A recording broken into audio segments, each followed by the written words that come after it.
O que ECMO significa, né? Então, ECMO é uma sigla, né? Basicamente significa Extracorporeal Membrane Oxygenator, ou seja, a gente está falando de um modo de oxigenação extracorpóreo, né? Então, o ECMO entra dentro da classificação dos suportes de vida extracorpóreo, né? Ou seja, são devices, né? Máquinas que a gente usa para suportar certos tipos de órgãos enquanto o paciente está num estado muito crítico. E essa talvez seja a única oportunidade do paciente tentar se curar, né? Na verdade, a gente já conhece vários tipos de extracorporeal life support, a gente só não chamava assim antes, né? Por exemplo, uma máquina de diálise não deixa de ser extracorporeal life support, um balão aórtico, né? Se você parar para pensar assim bem na classificação, até uma máquina de ventilação mecânica é uma extracorporeal life support. Mas agora o ECMO tem chamado bastante atenção, está vindo com bastante força. Até mais ou menos os 1970 por ali, ele estava meio em baixa, começaram a usar um pouco, mas os resultados não foram muito bons, então foi uma coisa meio deixada meio de lado. E ele voltou a ser usado novamente, principalmente em pacientes pediátricos, e foi na parte de pediatria que ele começou a realmente mostrar o potencial, e foi na parte de pediatria também que eles começaram a fazer as evoluções tecnológicas que chegaram no ECMO que a gente tem hoje.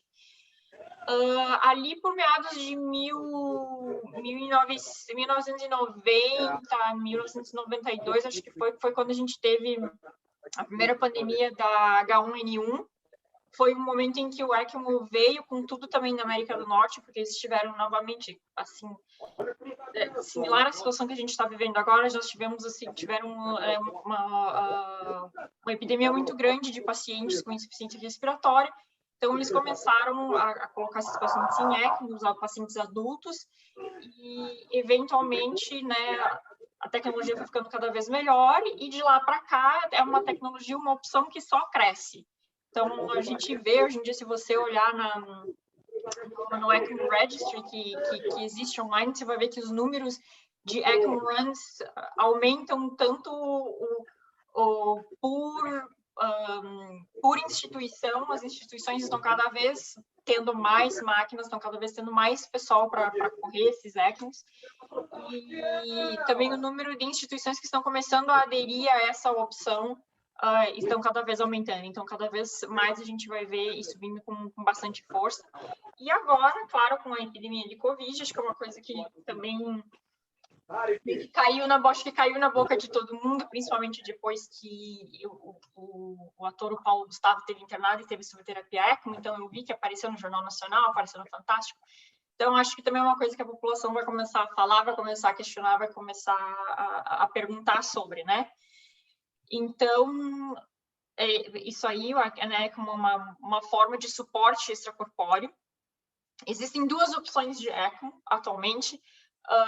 O que a gente se refere a VV, que seria o ECMO venoso, que é o ECMO que é basicamente para você oferecer o suporte da parte pulmonar, né? Então, o paciente que entra em insuficiência respiratória, estritamente da parte respiratória, a gente oferece, né, o ECMO venoso. E o veno arterial seria para o paciente que também está precisando de um suporte circulatório, além do suporte pulmonar. Então, a grosso modo, a definição de venoso e veno arterial é essa: venoso, paciente com insuficiência respiratória isolada; o veno arterial, um paciente que precisa de um suporte circulatório junto do suporte respiratório. Então, qual é a principal indicação do ECMO? Então, a gente sempre tem uma indicação de ECMO para todo paciente que tecnicamente tem um desequilíbrio da oferta e demanda de oxigênio no organismo, né? Então, e essa definição, ela acaba abraçando várias outras doenças, né? Que várias doenças que a gente conhece, essa relação está bem deslocada. Então, numa relação normal entre oferta e demanda de oxigênio tecidual, uma relação normal seria em torno de 5:1 de oferta e demanda. A partir do momento que a gente começa a baixar essa oferta e demanda numa relação de 2:1, é quando o nosso organismo começa a entrar em metabolismo anaeróbio, quando a gente não tem mais oxigênio para suportar o nosso metabolismo básico. O paciente começa a entrar em acidose e é nesse ponto que a gente começa a entrar em falência múltipla de órgãos, começa a fazer insuficiência renal, começa a fazer insuficiência hepática, tudo basicamente por hipóxia, porque a gente não tem condições de entregar a gente não tem condições de oferecer, fazer uma oferta de perfusão e de oxigênio para esses tecidos que estão precisando. Então, é a nossa opção, começar a colocar o paciente em ventilação mecânica e daí usar outras formas em que a gente possa diminuir o metabolismo do organismo. Por exemplo, induzir o paciente em coma e iniciar relaxante muscular. São 2 exemplos bem básicos do que a gente faz para diminuir o metabolismo, para ver se essa oferta começa a ser o suficiente para aquilo que o paciente está precisando para passar por essa doença. O que acontece? Eventualmente, em certas doenças, o que a gente tem não é o suficiente. Colocar o paciente em ventilação mecânica não é o suficiente. E sempre tem um ponto em que só a ventilação mecânica, ou só o balão aórtico, ou só outras modalidades acabam colocando o órgão-alvo em risco. Então, por exemplo, o paciente que está precisando de uma ventilação mecânica extremamente excessiva, com PIP muito alta, com pressão muito alta, que você começa a fazer muito barotrauma, começa a fazer muito volutrauma, esse é o paciente que talvez tenha que começar a pensar numa indicação de ECMO.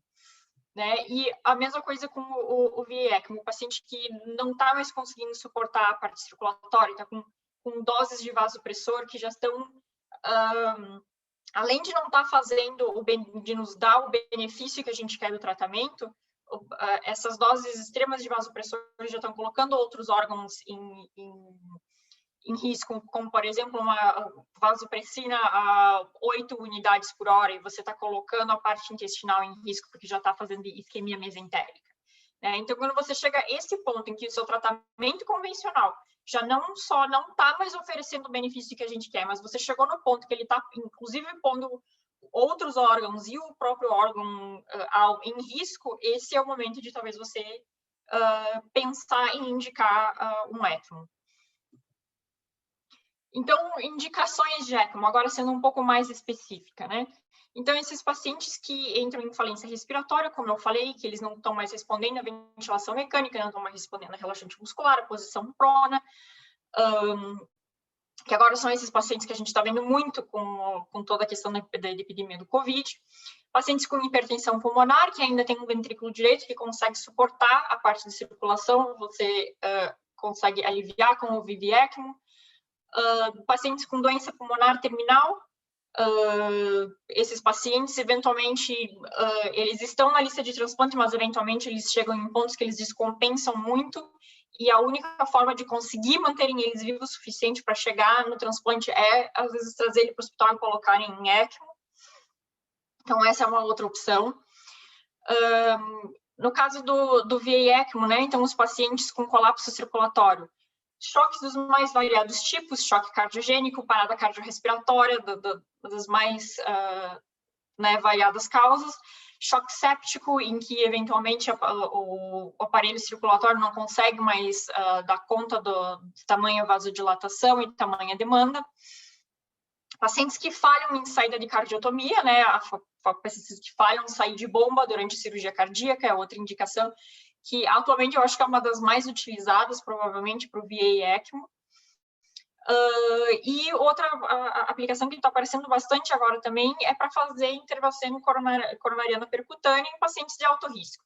Então, o paciente que vai levar para o cateterismo, que ele tem muito alto risco quando vai fazer a parte de reperfusão, colocação no stent, você pode usar, né, eles podem usar o ECMO como um suporte até conseguirem concluir a colocada dos stents e esse paciente eventualmente reestabelecer a própria hemodinâmica. Muito importante sobre o ECMO.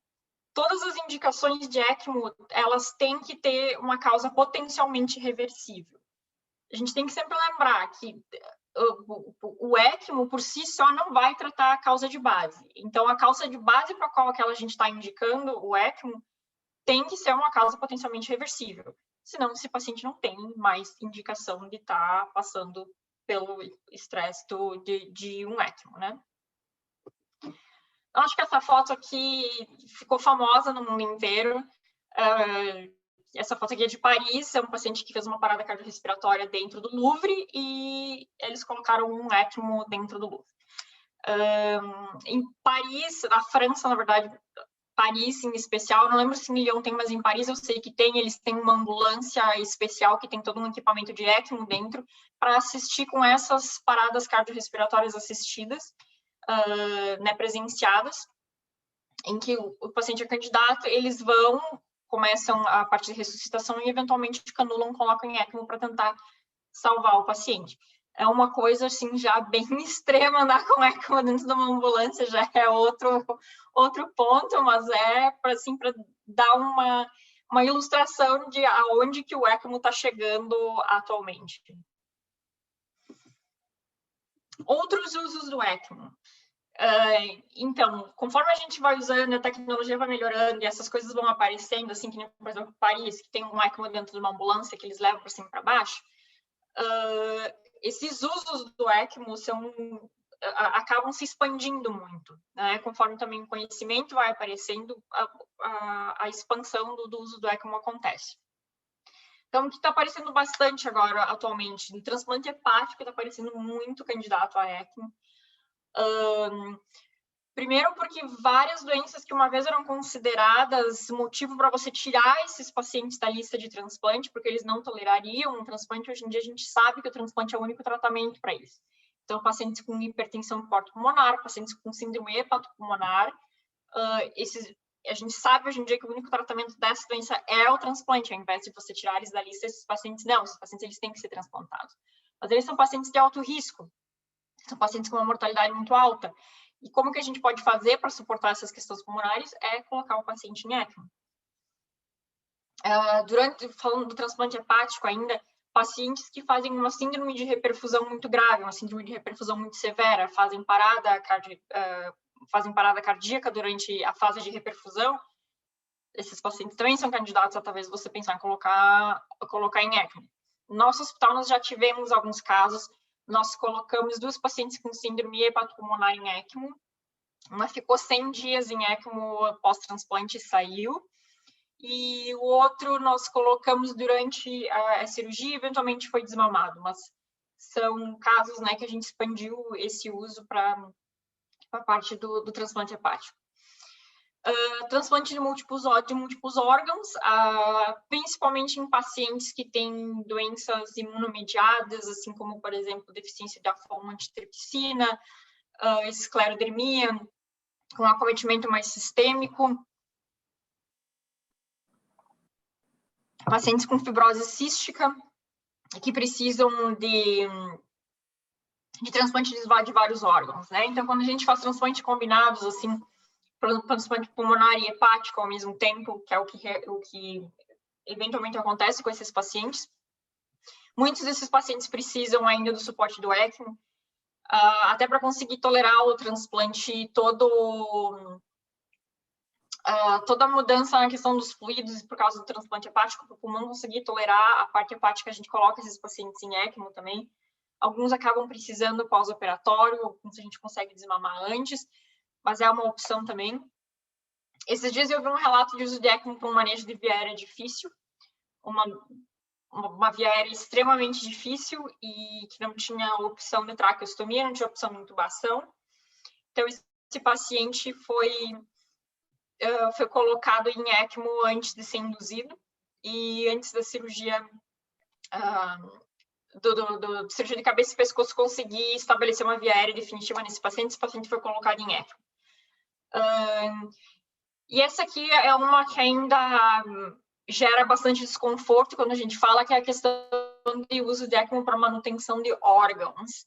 Então, existem alguns relatos já de pacientes em ECMO, que o ECMO foi otimizado e deixado, mesmo com o paciente não tendo prognóstico, só para fins de manutenção do órgão, para esses órgãos do paciente em ECMO serem transplantados.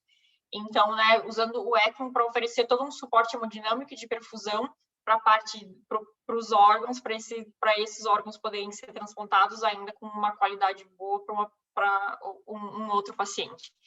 Ainda é uma questão que gera, como eu falei, uma questão que gera bastante desconforto ainda falar nisso, mas já tem, se você procurar, você vai ver que já tem vários relatos de casos de ECMO sendo usado para isso.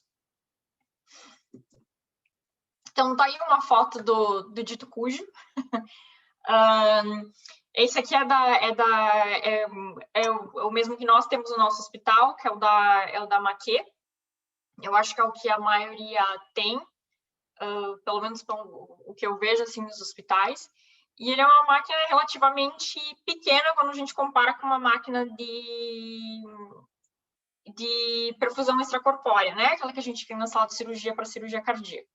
Quais os grandes diferenciais entre a máquina de ECMO e a máquina de circulação extracorpórea? O ECMO não tem um reservatório venoso, né? Então, nenhuma parte do ECMO tem contato com o ar. E isso também deixa o circuito, o fato do ECMO não ter reservatório, deixa o circuito do ECMO também muito mais curto do que um circuito de circulação extracorpórea. E, em função disso também, o ECMO você precisa de menos anticoagulação para conseguir manter o paciente circulando, ou seja, a gente não precisa de um tempo de coagulação ativado tão alto que nem a gente usa na circulação extracorpórea. A hemodiluição do paciente é muito menor no ECMO, né? E a superfície de contato não vascular também acaba sendo muito melhor no ECMO. Por todos esses motivos, também o ECMO é uma preferência para uso em transplante pulmonar quando comparado à máquina de circulação extracorpórea. Ainda existe muita discussão sobre isso, sobre qual que é melhor, qual que gera melhor resultado. Ainda tem instituições que usam a circulação extracorpórea para fazer transplante pulmonar. A nossa instituição em si, a gente só usa ECMO. Muito raramente a gente coloca o paciente em circulação extracorpórea para fazer transplante pulmonar. A maioria desses pacientes a gente acaba usando o ECMO por todos esses motivos que eu citei. Eu já fiz transplante pulmonar nas duas ocasiões, com paciente de circulação extracorpórea e com paciente em ECMO.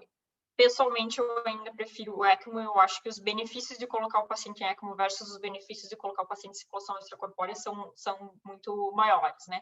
Atualmente é o que a evidência aponta, mas ainda existe muita discussão sobre essa questão um versus o outro nessa parte intraoperatória. O fato dele não ter um reservatório venoso, então aquilo, como eu falei, ele tem zero contato com ar, e também isso significa também que se entrar ar, não tem um reservatório venoso para capturar. Claro, a gente tem todas as membranas de capturação de bolhas, tem todos os sensores, mas se chegar a realmente entrar em algum lugar do ECMO, a gente não tem a parte do reservatório que nem a gente tem na circulação extracorpórea. Então, mais ou menos a anatomia do ECMO, né? Como que a gente instala um ECMO num paciente? Então, ele é feito geralmente por canulações. A canulação do ECMO venoso, geralmente, ela é um pouco mais fácil e os cirurgiões, geralmente, eles têm um pouco mais de opções, justamente por ser uma cânula venosa. Eu sei também de alguns outros países em que o ECMO é instalado pelo próprio anestesista e, às vezes, pelo próprio intensivista. Aqui no Canadá, né, o ECMO geralmente é instalado pelo cirurgião torácico ou pelo cirurgião cardiovascular. Eu nunca vi nenhum clínico, nenhum anestesista instalando o ECMO, né? E o ECMO venoso, eu até entendo essa questão de outras pessoas fazerem, porque, na verdade, é uma canulação venosa, é um acesso central venoso, só que maior, colocando, né, simplificando assim. E, como eu falei, o ECMO, o venoso, por ser venoso, ele tem mais opções de você colocar cânula. E o ECMO venoso também tem a opção de se usar uma cânula só, ao invés de usar duas cânulas, usar uma cânula só. O mais utilizado ainda hoje em dia ainda é duas cânulas, que geralmente se coloca uma na região femoral, uma veia femoral, e a outra na jugular interna. É a canulação mais comum. Seria essa canulação aqui, canulação alta aqui. Então, né, uma cânula vai estar,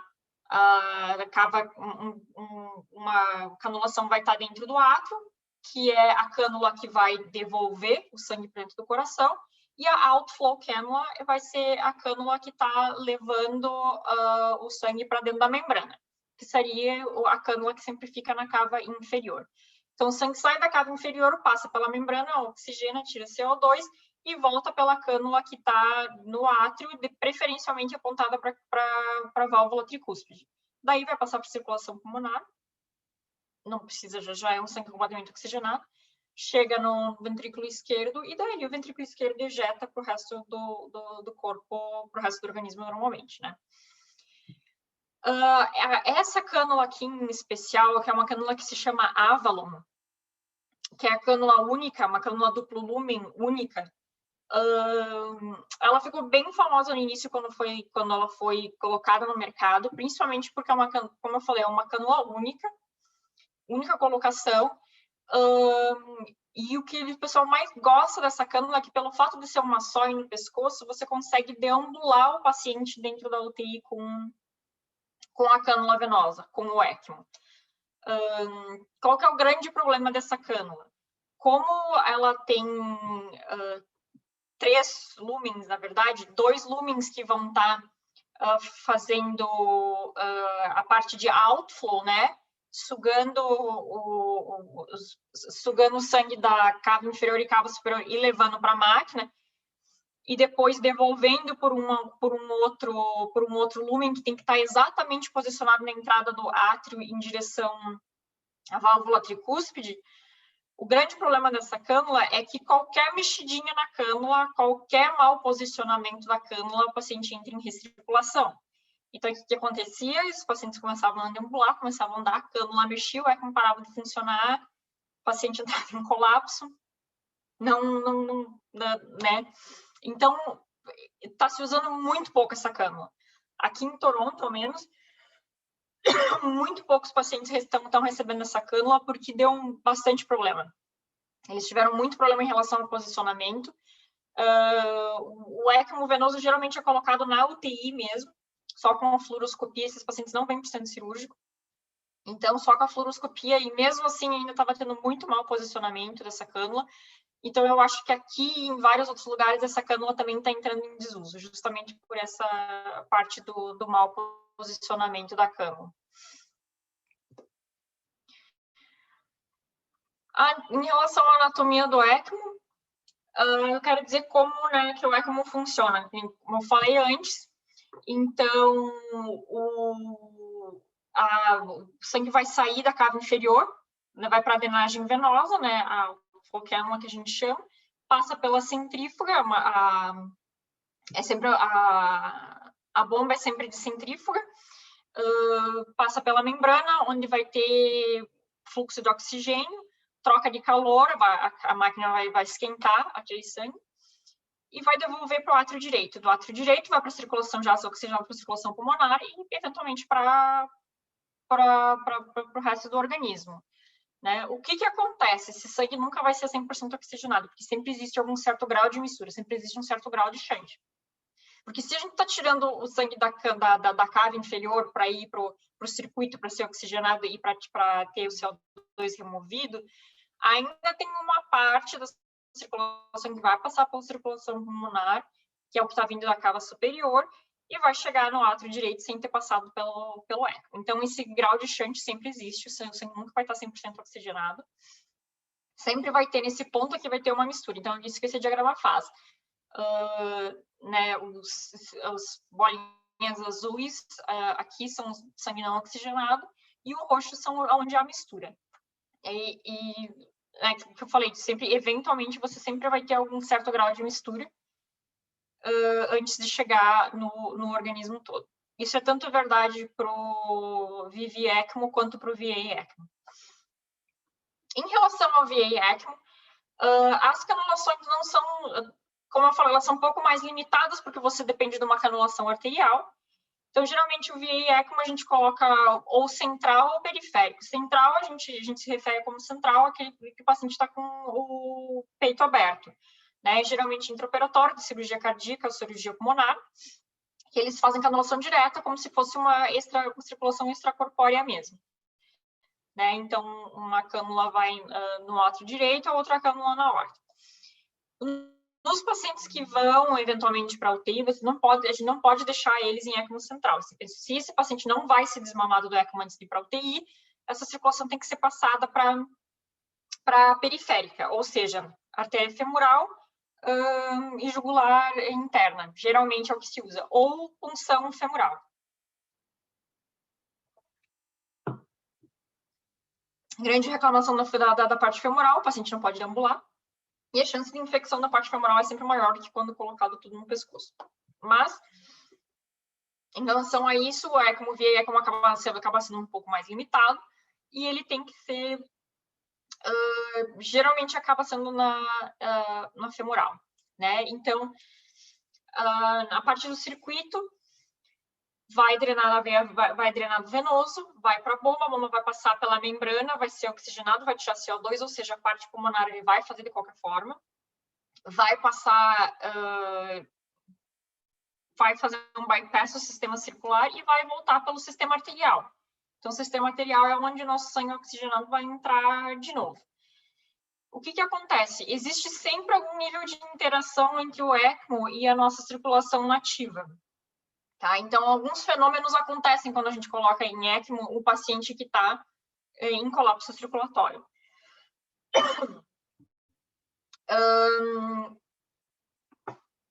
Acho que essa figura aqui ilustra bem o que acontece quando o paciente que está em colapso circulatório, quando a gente coloca ele em ECMO, o que acontece, e é uma coisa que o anestesista tem que estar muito ciente, principalmente quando a gente está quando a gente está participando da colocação de ECMO, e porque para otimizar a parte do ECMO, a gente também provavelmente vai participar disso. Então, aqui a nossa famosa curva de volume e pressão, que todo mundo conhece lá da época da fisiologia, ainda da contratividade cardíaca, né? Uma das principais características quando o paciente entra em choque cardiogênico ou entra tem falência cardíaca, é que a gente tem uma pressão de enchimento muito elevada, né? Então, a pressão diastólica do paciente acaba sendo muito elevada, geralmente ele não consegue ejetar, não consegue mandar esse sangue para frente. Então, a pressão ventrículo esquerdo diastólica acaba sendo muito mais alta quando comparada à nossa pressão normal, né? Então, isso aqui é a primeira coisa que acontece.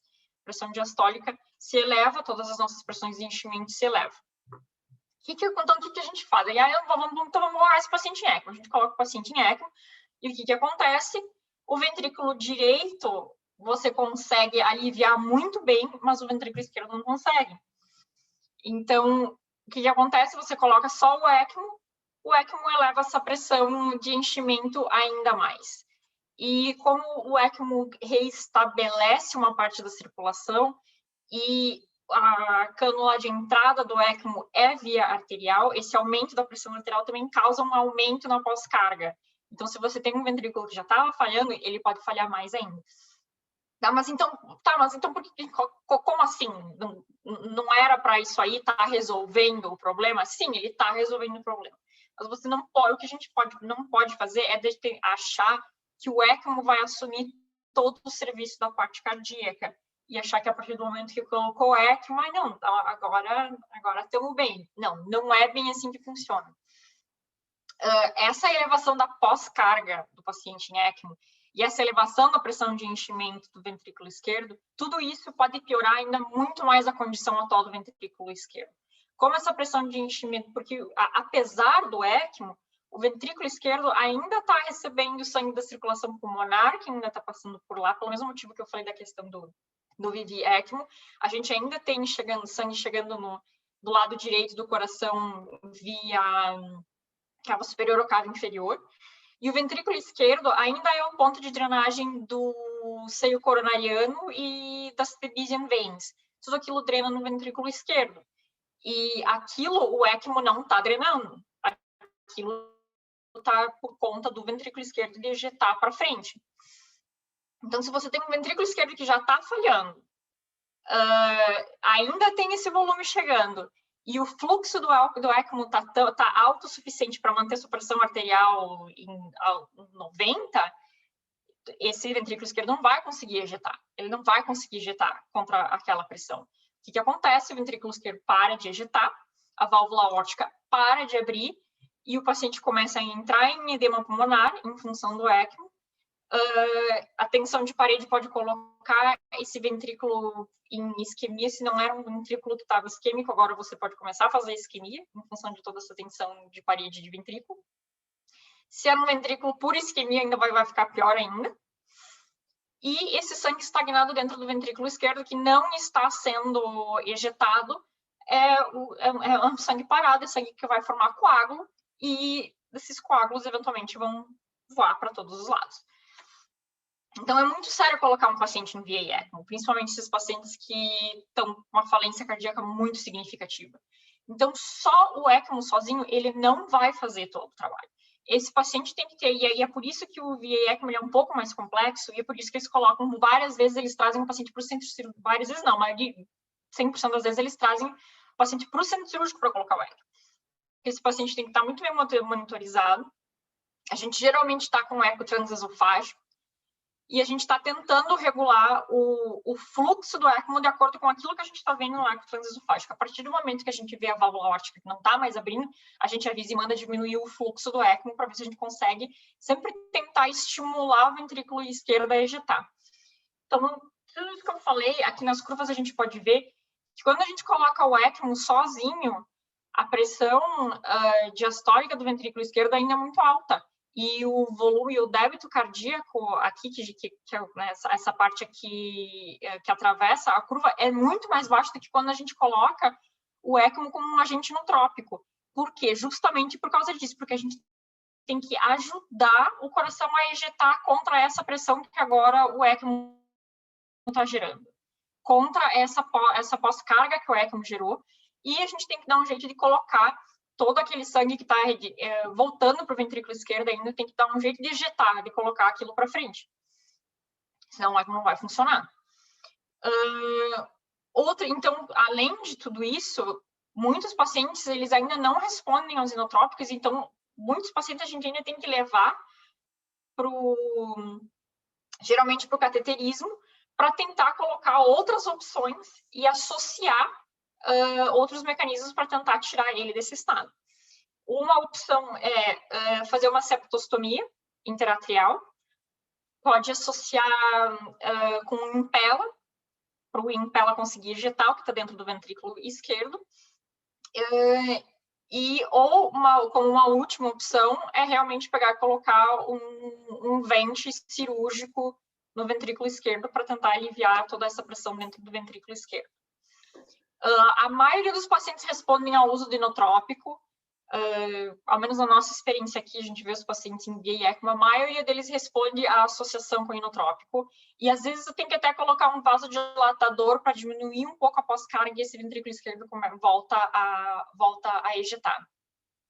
Mas esse eu acho que é o grande trabalho do VA ECMO, é você conseguir acertar aonde que tem que estar esse fluxo. Idealmente, o VA ECMO, geralmente, ele é colocado em 80% do fluxo calculado. Então, você calcula o fluxo para o paciente, para o fusionista, geralmente começa com 80% do 70% a 80% do valor. Raramente, um paciente vai estar em 100% do fluxo do VA ECMO, justamente por causa de todas essas complicações. Em função disso, também, alguns centros, eles preconizam que você tem que estar com os Swan Guns, todo paciente com VA ECMO teria que ter um Swan Guns, porque você tem que ficar controlando a pressão de cunha do paciente, e quando essa pressão começa a aumentar acima de 15, isso começa já a ser um alerta que esse paciente está entrando em edema pulmonar, por essa questão do ventrículo esquerdo não estar ejetando. No nosso caso, dentro do centro cirúrgico, a gente coloca o eco transesofágico e a gente acaba assistindo ao vivo o que está acontecendo. Acho que depois do que acontece na UTI, realmente, acho que provavelmente os Swan Guns realmente ajudam muito. Aí depois, acho que depois a Luciana pode me ajudar a comentar um pouco mais disso, que acaba sendo uma parte que a gente não vê depois, né? A maioria das vezes. Então, o ECMO no intraoperatório. Quais ocasiões que nós vamos ver o ECMO no intraoperatório? Então, são basicamente 3 ocasiões. O paciente que está canulado já para ECMO e ele está vindo para fazer outro procedimento. O paciente que vai ser canulado, o paciente que está vindo justamente para colocar ECMO. E o paciente que está vindo para ser descanulado, o paciente que está já na fase de desmame. Acho que a maioria das vezes a gente, né, para esses casos, vão ser pacientes de VA ECMO. Dificilmente um paciente que está sendo desmamado procedimentos advindas do ECMO que a gente está trazendo para corrigir essas complicações. Canulação é em relação a todas aquelas indicações que eu falei antes, são pacientes que, né, são extremamente graves, então vem para a gente poder canular. E o desmame, os pacientes que chegaram na fase de a gente começar a tirar eles do suporte. Em relação à monitorização, a nossa monitorização normal, conforme a American Society of Anesthesiologists preconiza. Monitores extras. Quando o paciente está em VI ECMO, alguns centros preconizam que você tem que usar, sempre tem que usar oximetria cerebral para checar a perfusão cerebral. Por quê? Porque existe uma zona de conflito, principalmente na parte do arco aórtico, que a gente chama de watershed, que é onde você tem uma mistura, um shunt entre sangue que é não oxigenado, que não passou pelo ECMO, que está sendo ejetado pelo ventrículo esquerdo, contra o sangue que está vindo geralmente pela artéria femoral.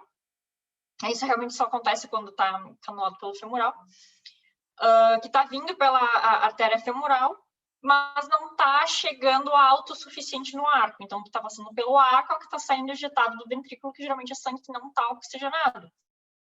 Então, pode acontecer de você estar só mandando, apesar do paciente estar com o ventrículo esquerdo para a parte cerebral, que é sangue não, nessa ocasião, é sangue não oxigenado. Então, por esse mesmo motivo, também se preconiza que se use pressão arterial invasiva do lado direito, para você poder monitorizar o quão longe está indo a zona de watershed. Quanto maior for a pressão de pulso gerada pela pressão arterial invasiva, é porque mais longe está a zona de watershed. Ou seja, as chances são você estar mandando sangue não oxigenado para a circulação cerebral. Isso a gente corrige com o fluxo dentro da sala de cirurgia. É interessante também deixar a oximetria de pulso também do lado direito, pelo mesmo motivo. Os Swan-Ganz, como eu falei, alguns centros preconizam que todo paciente com VI ECMO tem que estar com Swan-Ganz, justamente para você ficar conferindo pressão de cunha desses pacientes e ver como é que está a pressão de enchimento do ventrículo esquerdo. No nosso centro, a maioria desses pacientes que estão em ECMO, eventualmente, eles estão com Swan-Ganz também. A questão do eco transesofágico, atualmente, para nós, é indispensável. Quando está canulando um paciente para VI ECMO, é indispensável ter uma ecocardiografia transesofágica dentro da sala de cirurgia, para checar o posicionamento da cânula, ter certeza de que a cânula está no local certo, para conferir ponto de canulação, se esse paciente está sendo desmamado, é uma questão muito importante, e para conferir essa questão que eu acabei de falar, do ventrículo esquerdo está ejetando e a válvula aórtica está abrindo ou não. Em relação à anticoagulação, geralmente o VI ECMO ele acaba exigindo mais anticoagulação do que o VV ECMO.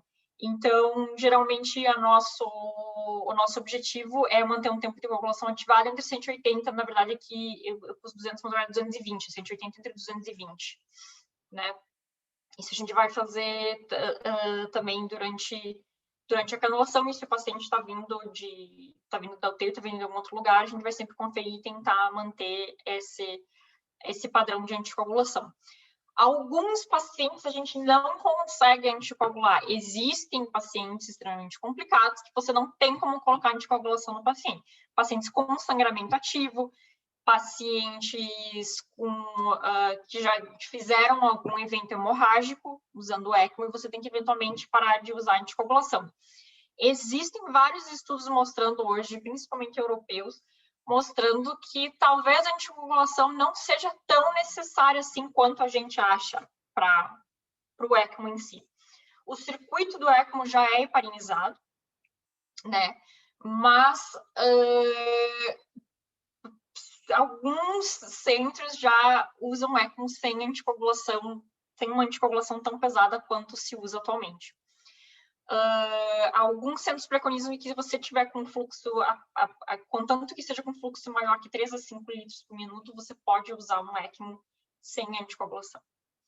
E o número de complicações advindas disso, quando eles compararam, foi exatamente o mesmo do que quando a gente anticoagula esses pacientes. Então, essa questão da anticoagulação também tem bastante discussão. Aqui nós já fizemos isso, nós já tivemos pacientes que a gente simplesmente não conseguiu anticoagular, porque eram pacientes com sangramento ativo. e já tivemos uma paciente que precisou colocar uma derivação cerebral e não podia estar anticoagulada, então nós fizemos isso, nós aumentamos o fluxo do ECMO, paramos a anticoagulação para ela poder fazer o procedimento neurológico.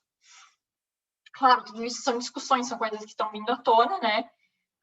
Ainda o protocolo é anticoagular, mas a gente já sabe que tem centros que estão usando o ECMO, principalmente o ECMO venoso, sem anticoagulação, só confiando no fluxo do ECMO. Em relação à manutenção intraoperatória, esse parece um monte de coisa, não é tão complexo assim. Então, a primeira pergunta que a gente tem que fazer quando a gente está com um paciente com ECMO dentro do centro cirúrgico é: a gente está conseguindo fazer um aporte adequado de oxigênio para esse paciente? Não tá legal. Então, primeiro de tudo, o ECMO está conseguindo fazer o fluxo que ele tem que fazer? Então, a perfusionista tem que te falar. Geralmente, a perfusionista é a primeira a te falar: eu não estou conseguindo manter o fluxo. Alguma coisa está acontecendo, eu não consigo manter o fluxo. Ou que eles chamam, eu não sei como é que eles falam isso no Brasil, the line is chattering, elas falam. Ou seja, quando eles usam esse termo, eles querem dizer que o ECMO está sugando mais do que o que está podendo, do que está podendo tirar do paciente. Então, geralmente, esse problema envolve volume, porque, querendo ou não, o ECMO é um circuito extra paralelo que a gente adiciona no paciente, então é um sistema que acaba roubando volume, né? Então, o paciente está hipovolêmico, se sim, você pode pode tentar fazer um fluid challenge, dar 1 litro, 500 ml de fluido e ver se melhora, se melhora o fluxo do ECMO. Outra coisa que sempre tem que olhar: o hematócrito desse paciente tá ideal, a hemoglobina tá ideal. Se não tiver, tem que transfundir. Todos esses pacientes de ECMO, eles acabam recebendo transfusão sanguínea. E não adianta o ECMO tá fazendo um fluxo bom se você não tem hemoglobina para entregar o oxigênio. Então, idealmente, o hematócrito no ECMO tem que estar entre 21% e 30%. Se ainda assim a saturação não está legal, o fluxo está bom, mas a saturação não está legal, o paciente está com medidas protetivas de ventilação mecânica, aquilo que eu digo novamente: o ECMO não trabalha sozinho, ele não faz trabalho sozinho. Então, esse paciente ainda tem que estar com uma ventilação adequada. Aquilo que eu falei, eles ainda tem sangue que está passando pela circulação pulmonar, que vai chegar no ventrículo esquerdo, que vai para frente. Então, a gente está conseguindo manter uma ventilação protetiva adequada desse paciente, a gente está conseguindo dar o aporte que esse pulmão precisa. Como que está o nível de sedação desse paciente? Está com relaxante muscular? Está bem anestesiado?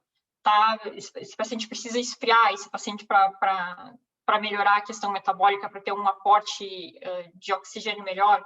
Todas essas são perguntas que vão nos ajudando a ajustar o que está acontecendo dentro da sala de cirurgia e, eventualmente, chegar no ponto que a gente quer.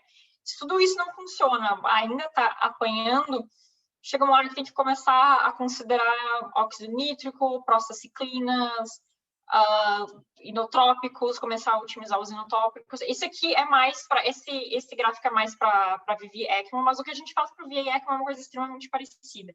Então, com o VA ECMO também, usando o eco transesofágico, a gente vai ajustando inotrópico, considera colocar um balão aórtico junto, considera colocar um impela, talvez se instalar um vente, tudo que a gente possa fazer para tentar melhorar a situação do paciente e garantir que esse ECMO realmente esteja sendo uma coisa efetiva.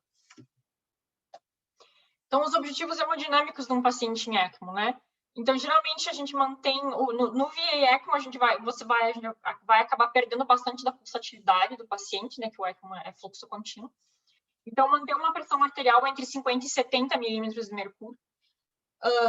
Acima de 80 milímetros de mercúrio de pressão sistólica, de pressão, isso já aumenta muito a chance de hemorragia intracraniana. Então, o ideal é manter entre 50 e 70. Saturação acima de 95. Saturação venosa mista acima de 70%. Então, para a gente garantir que a gente está realmente dando o aporte que esse paciente precisa, que o ECMO está efetivo. Um CO2 em torno de 40. E tentar promover uma função sistólica do ventrículo esquerdo, que é tudo aquilo que eu falei antes, né? Tentar reduzir pré e pós-carga, usar inotrópico, tentar garantir perfusão coronariana, né? Então, talvez considerar colocar um balão aórtico junto com esse ECMO, e outros sistemas de alívio do ventrículo esquerdo, que é aquilo que eu falei antes, colocar qualquer tipo de vent. Que a outra situação que a gente vai ter dentro do centro cirúrgico é o desmame, né? Então, mais comumente, esse paciente vai vir para nós a partir do desmame do VA ECMO. Primeiramente, geralmente o pessoal da UTI que começa a fazer esse desmame quando eles começam a perceber que o paciente está precisando cada vez menos de inotrópicos para conseguir manter a mesma função de antes, para conseguir manter a mesma pressão de antes. E, eventualmente, também junto com a perfusão, eles vão diminuindo o fluxo e o paciente vai começando devagar a assumir a função ele mesmo. A gente traz o paciente para o centro cirúrgico, tem que ajustar vasopressor, tem que fazer todo um ajuste de vasopressor, vasodilatador, agente inotrópico, para garantir que esse coração vai conseguir sair, que esse paciente vai conseguir sair quando a cânula for retirada.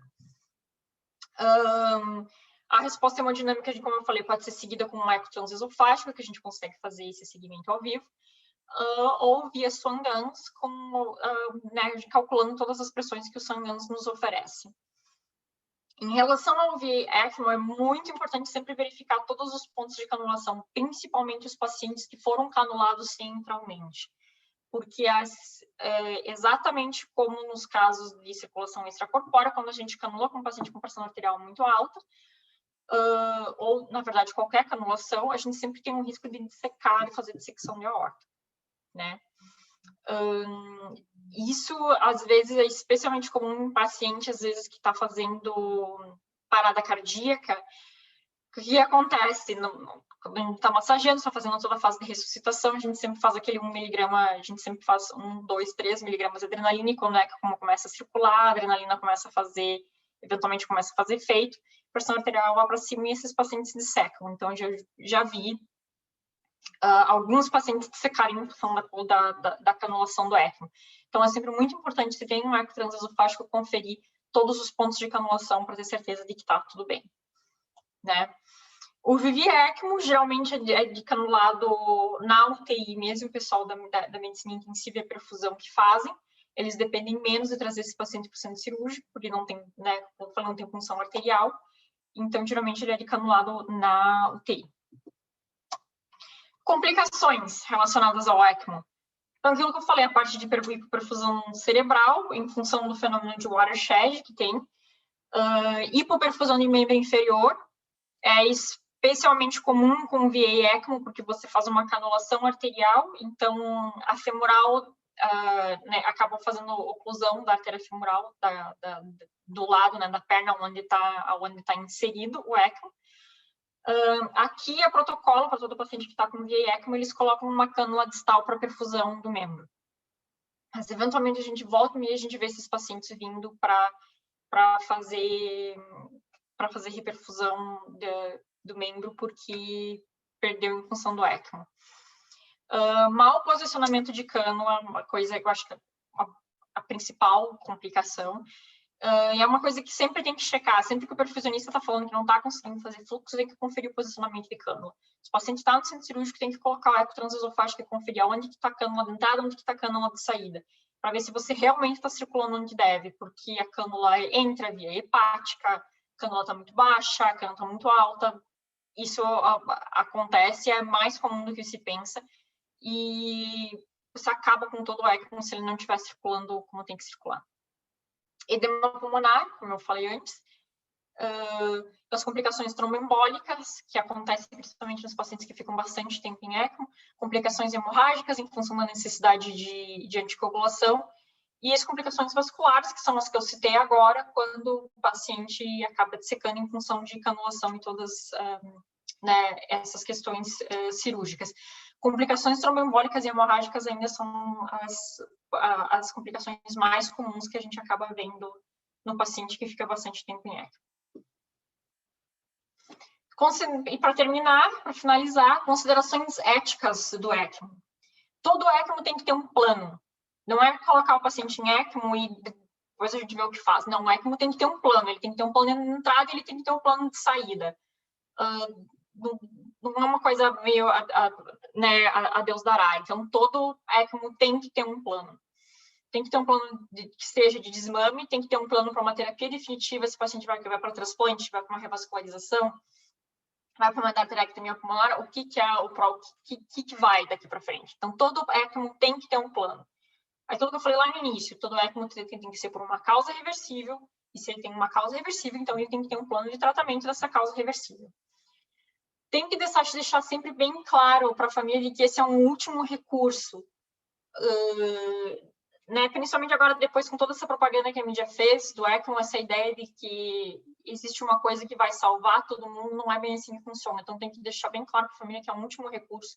Se o paciente está em ECMO, ele está extremamente grave, porque realmente estamos chegando na camada final de tratamento desse paciente. Tem que deixar tudo isso bem claro, né? Tem que obter tem que ter todo um consentimento de até onde você vai com esse paciente em ECMO ou não. E uma coisa que eu acho que é um lema que todo mundo tinha que ter é porque a gente pode não significa que a gente devia fazer. Então, tem que selecionar muito bem esses pacientes, tem que ter uma indicação muito boa desse paciente, qual paciente vai ser colocado em ECMO para esse paciente não ser colocado em ECMO e depois não ter mais para onde ir, não ter mais o que fazer. Então, porque a gente pode, não significa que a gente devia fazer. E era isso. Muito obrigado, Carla. Ótima apresentação, super completa e muitos detalhes interessantes e que com certeza vão ajudar nossos colegas aqui a manejar o ECMO e sempre que entrar em contato nas diferentes situações. Eu gostaria de deixar aqui, então, um espaço para a doutora Luciana. Um comentário que tu queira fazer, Luciana. Boa noite a todos, primeiramente. Obrigada, Diogo, pelo convite. Carla, tua apresentação foi excelente. Talvez eu não tenha muito o que agregar. Obrigada. Mas eu vou tentar trazer algumas coisas relacionadas à nossa realidade dentro da UTI, que é um pouco diferente da realidade que tu vive aí, né? Então, a maioria dos centros aqui tem a realidade da canulação tanto de VV quanto de VA dentro da UTI. A maioria delas é feita pelos cirurgiões com o nosso auxílio, né? Nós não temos... por que ela é feita na UTI? A maioria das vezes, pela instabilidade do paciente, pela indisponibilidade de salas cirúrgicas naquele momento, né? E urgência do procedimento. E a outra coisa que nós não temos disponível facilmente é ecotransesofágico. Então, a maioria das vezes as canulações são feitas e nós definimos o posicionamento tanto da cânula de drenagem quanto a superior com eco transtorácico, e nós mesmos fazemos. A drenagem venosa, a gente usa o subtifoide e a janela hepática para posicionar a ponta da cânula na altura da hepática, e o subtifoide e apical ali para tentar ver a entrada da cânula no átrio direito, né, no VV. E o veno arterial, a gente basicamente mobiliza cautério, bandeja vascular, enfim, tudo que é necessário caso tenha alguma necessidade de reparo arterial para ser feito dentro da UTI. Aí organizamos banco de sangue, enfim, basicamente o bloco vem para a UTI. Então é uma realidade um pouquinho diferente. A partir do momento, uma vez que o paciente é canulado, começam os problemas realmente, né? Então todas as complicações que tu falaste ali, a gente segue tendo durante a internação do paciente, né? O início do manejo objetivando ali a oxigenação ou o suporte hemodinâmico e também evitar as complicações relacionadas ao dispositivo, né? Da oxigenação, assim que começam a aumentar, o perfusionista começa a aumentar gradualmente o fluxo de sangue da máquina, a gente vai reduzindo os parâmetros da ventilação para não fazer uma correção tão rápida da PCO2, né, que interfere na vasorregulação cerebral ali. E o objetivo no VV, que tem a falência pulmonar, é deixar, como a Carla falou, aquele pulmão em repouso para que ele possa se recuperar. Então, a gente deixa uma ventilação ultraprotetora, e uma vez que as pressões reduzem, a hipoxemia melhora, a PCO2 começa a resolver, a resistência da artéria pulmonar começa a baixar, a pós-carga do VD começa a, melhorar, né, a reduzir, o VD começa a ejetar melhor, e o débito cardíaco começa a melhorar. Então, apesar do VV não dar suporte hemodinâmico, quando começa a se resolver os problemas relacionados à hipoxemia, hipercapnia e o aumento dessas pressões da ventilação, o doente começa até a melhorar a hemodinâmica. E no VA a gente faz a mesma coisa, né, reduzindo a ventilação, com o objetivo de fazer uma ventilação protetora e não fazer vilha ali, né, lesão relacionada à ventilação. E a oxigenação é aquele mistura do débito intrínseco mais o sangue oxigenado ali da máquina, né? E as pegadinhas realmente são desses dois cenários que a gente vai ter até o final da internação dele ali, do desmame e da ventilação. Acho que os principais que a Carla falou é recirculação e a síndrome de Arlequim, ou a falta de oxigenação na parte superior do corpo ali. Esse questionamento eu acho que é o maior de todos, que todo mundo vem fazer para entender o que é a recirculação e como é que ela se resolve. Então, se vocês me autorizarem, eu posso tentar compartilhar aqui uma imagenzinha aqui, que eu acho que Claro. ela é didática. E deixa eu ver aqui se eu consigo. Um pouquinho. Só um minutinho. Aqui uma fotinho, tá? Que eu acho que é a canulação VV mais comum para nós. A gente nem tem a cânula do pé, normalmente a femoral passa pela membrana oxigênio e retorna na jugular com a ideia de ir para a circulação sistêmica. Só que, habitualmente, durante a internação, podem acontecer, eleva a cabeceira para fazer fisioterapia, faz qualquer coisa, as cânulas se aproximam e a cânula de drenagem começa a sugar o sangue oxigenado de cima. Em vez de ele ir para a circulação sistêmica, ele volta para a cânula de baixo. E aquele sangue oxigenado fica no mesmo circuito.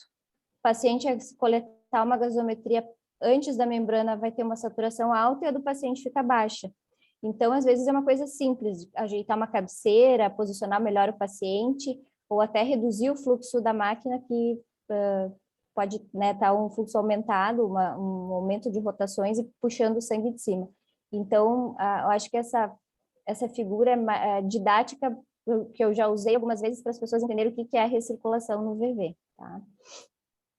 E na de Arlequim, ali na dificuldade de oxigenação superior, é que as pessoas entendam que o sangue jogado da ECMO, ele vai contra o ejetado do coração, né?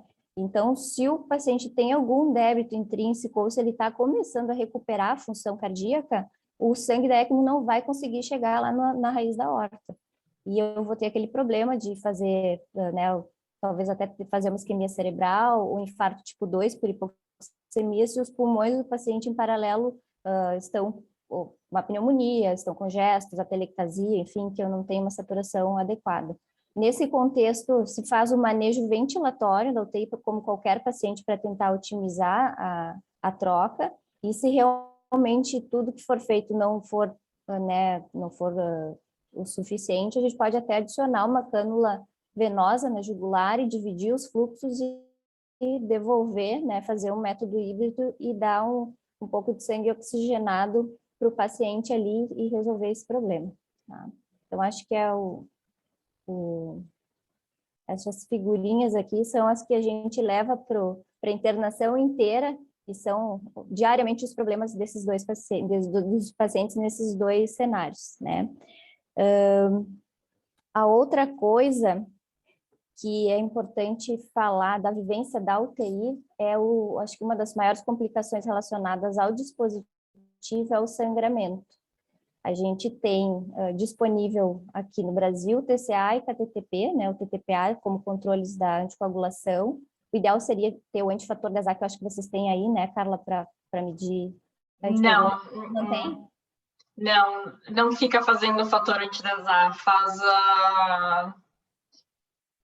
Como é que seria aqui no Brasil, Diogo? Desculpa, o UFH que a gente usa. UFH. A concentração, a gente faz a contração da concentração de heparina e faz também... TCA. TTPA. Esses dois métodos, eles não são fidedignos, eles não dão, os dois são ruins, né? O TCA ainda é inferior ao KTTP, né? O TTPA, enfim. O que a gente acaba fazendo é um controle de TTPA a cada 6 horas, porque não tem como avaliá-lo em horário, né? E tenta achar um alvo para o VV entre 1,5 e 2 de relação, né, com o controle, e no VA um pouco mais alto, entre 2 e 3. Em paralelo, faz o TCA e tenta achar o alvo do TCA que esteja dentro desse intervalo. Habitualmente, o que a gente vê é que o alvo do TCA é um pouco mais baixo do que os 180, os 220. Então, isso evitou bastante sangramentos, né? Então, uma das coisas que a gente vem cuidando é fazendo mais TTPA do que TCA mesmo, como o manejo da heparina, para o manejo da heparina. Uma das coisas que tu tinhas falado em ficar sem anticoagulação, a gente teve vários casos de pacientes que tiveram sangramento e já deixamos pacientes até 1 semana sem anticoagulação e não tivemos problemas, assim, mas tem que fazer o check da membrana, né, o check da membrana o tempo todo, ver se tem coágulos, e tem situações, a gente teve situações em que o paciente não parava de sangrar e não tinha o que fazer, e paciência, né, se eu começar a trombosar a membrana e vai necessidade de troca, vai ter que trocar. Mas realmente tem situações que nos inviabilizam de deixar os anticoagulados. Situações, às vezes, de pacientes que fazem HIT, né, anticorpo contra heparina, e o sistema da MAQUE, que é um dos sistemas que tem heparinização dos circuitos, tem que tirar o circuito, não adianta trocar a membrana, não adianta fazer nada, não adianta, né, suspender só a heparina, tem que tirar o circuito para resolver o problema do paciente, né, e trocada aí do circuito, enfim, se ele precisar ainda de suporte, ou se ele tiver já em condições de desmame, tentar decanulá-lo mais rápido do que seria, né? Então, são várias situações no conforme o contexto ali. Também uma das coisas importantes, eu acho, no cenário da anestesiologia, é que esses pacientes não raramente precisam de procedimentos cirúrgicos enquanto estão com ECMO, coisas às vezes não relacionadas a ECMO, enfim, cirurgias abdominais, enfim, cirurgias torácicas, às vezes de complicações de fístula, enfim. E esse paciente ele já é um coagulopata de base, mesmo que suspenda a heparina, ele é um coagulopata de base. Nos primeiros 5 dias da ECMO, ele já consome fibrinogênio, plaqueta, fator 8, e nem sempre essa coagulopatia é aferível nos exames laboratoriais. Então, uma das ferramentas que pode ser usada para nos ajudar a guiar, né, o tratamento, caso ele sangre, é o tromboelastograma pré, trans e na UTI, né, no pós-operatório, na recuperação, que vai nos guiando. Lembrando que o sangramento neles tem que ser agressivamente tratado, porque se ele é um crítico agudo, com falência pulmonar ou falência cardíaca ou ambas, e está dependente da ECMO, a ECMO, como a Carla falou, é fisiologia, é entrega de O2, né? É conteúdo arterial vezes débito cardíaco. Então, se o paciente sangra, ele não tem pré-carga, ele não tem sangue para rodar na máquina. Se ele sangra, a hemoglobina cai, ele não tem conteúdo arterial, ele não tem como conduzir, carrear esse O2. Então, ele tem que ser agressivamente tratado, senão a ECMO não vai dar o suporte, ele vai acabar falecendo, né? Então, nos pacientes ainda que estão bem dependentes, tem essa relevância no sangramento, que tem que ser realmente agressivamente tratado. Mas acho que mais uma consideração é a sedação nesses pacientes. Drogas sedativas lipofílicas, elas são bastante sequestradas no circuito. Então, quanto mais tempo de membrana, mais tempo de ECMO, mais sequestro existe. Então, tem assim, descrições do fentanil, por exemplo, de sequestro em torno de 60% da droga, benzodiazepínicos chega a 50%, 60%, propofol chega a quase 100%, às vezes 90%, tem descrições assim de 90%, 98%. Então, esse paciente precisa de uma neuromonitorização para saber se ele realmente está bem sedado. E às vezes precisam de doses mais elevadas para sedá-los, isso a gente vê no dia a dia da UTI, para conseguir ter uma sedação adequada se for necessário ali, para os procedimentos cirúrgicos mais ainda. Então, são particularidades que vão acontecendo durante a internação, né? A outra particularidade é a embolia gasosa, que às vezes num procedimento cirúrgico existe a necessidade até de passar um outro acesso central para difusão de drogas, enfim. A punção desses acessos tem que ser muito cautelosa, né, porque tem uma cânula sugando sangue, então fazendo uma pressão negativa.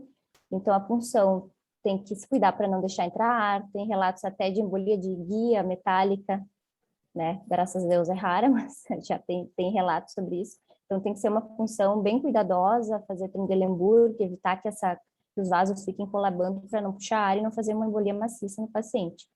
Em paralelo, cuidar para as infusões não terminarem, não entrar no circuito, deixar as dânulas, todas as conexões dos acessos, todas bem fechadas, para que não puxe ar e não faça embolia maciça.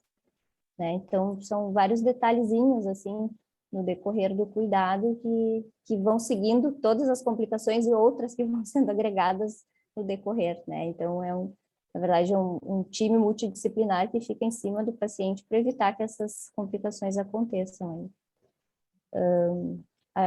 Acho que mais acho que até eu vi agora, eu ia comentar sobre as questões éticas, né? Aqui perguntaram sobre o desfecho dos pacientes COVID com necessidade de ECMO. São variáveis, depende do centro, né? Nem todo centro tem, assim, o centro deveria ser um centro com treinamento. Nem todo lugar que põe ECMO é um centro de ECMO, né? Então, tem uma discrepância muito grande dentro do Brasil, né?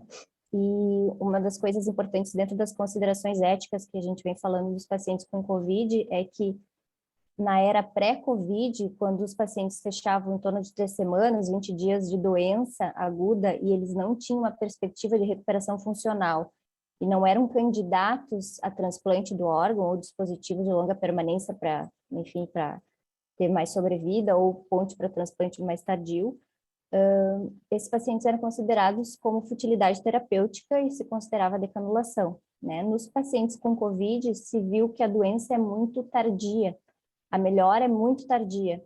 Então, se espera muito mais tempo para os pacientes recuperarem, mesmo que eles não sejam candidatos a transplantes.